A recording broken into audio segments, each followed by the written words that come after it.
योगी आदित्यनाथ की आज की तारीख में कमजोरी क्या है?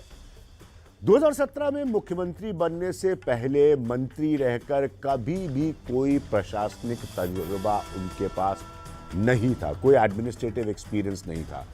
दूसरा, लखीमपुर खीरी और भी ऐसी घटनाओं ने जो चर्चा में रही कानून व्यवस्था, लॉ एंड ऑर्डर के उनके दावे को कमजोर किया।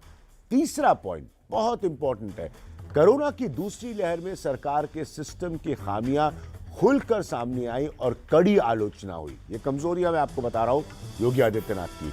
और चौथा पॉइंट है, बेरोजगारी से लेकर अलग अलग इम्तिहानों के पेपर लीक होने जैसे मुद्दों पर कई सवाल उठे जिन्होंने नौजवानों को सीधे तौर पर अफेक्ट किया, उनके ऊपर असर डाला। तो ये कमजोरियां हैं योगी आदित्यनाथ की। पहले हम ताकत की बात कर रहे थे।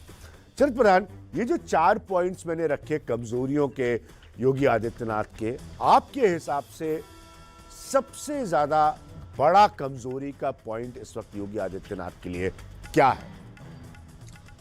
विज्ञान, देखिए, इन्होंने ये जितने आपने पॉइंट्स गिनवाए बिल्कुल सही हैं, लेकिन इसके ऊपर पर्दा डालने के लिए जिस तरीके से योगी आदित्यनाथ ओवरबोर्ड हो चले गए, यानी एडवर्टाइजमेंट्स के जरिए से उनको जो भी उनके एडवाइजर्स रहे हों, जिन्होंने समझा दिया कि इसको काउंटर करने का सबसे बड़ा तरीका है एडवर्टाइजमेंट का, कि बमबारी कर देना।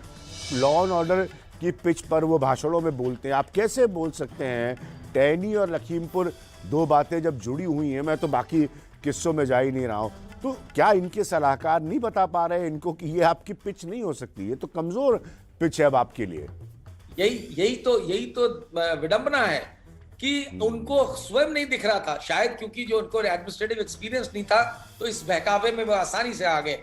क्योंकि खाली लखीमपुर की बात नहीं थी, इससे पहले उन्नाव का गैंग रेप कांड हो चुका था, सही बात, जिसमें वहां के सिटिंग एमएलए जो कि एक ठाकुर थे, उनको डिफेंड करने के लिए सरकार ने भरपूर प्रयास किया।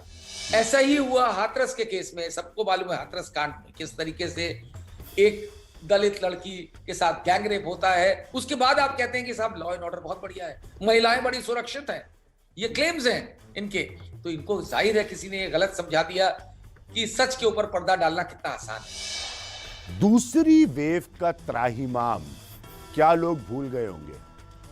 कोरोना की दूसरी वेव का त्राहिमाम ये सरकार यही सोचती कि शायद भूल जाएंगे इनके इस छूट से। ये बम्बारमेंट करके प्रधानमंत्री नरेंद्र मोदी ये कहे बार बार कि इससे बढ़िया कोरोना मैनेजमेंट हो ही नहीं सकता। उन्होंने तो यहां तक सर्टिफिकेट दे दिया कि अभूतपूर्व है, अनपैरेलल्ड एंड अनप्रेसिडेंटेड उन्होंने कहा। तो ये सोच इनकी ऐसी है, ये शायद सोचते हैं कि हम अगर इस झूठ को बार बार दोहराएंगे तो लोग भूल जाएंगे। जबकि हकीकत ये है, अभिज्ञान की जिन लोगों ने सफर किया है, जिनके घरों के लोग सदस्य मरे हैं, जिनके लोगों को लाशें जलाने की जगह नहीं थी और शवों को बहा दिया नदी में या दफना दिया, वो कैसे भूल सकते हैं?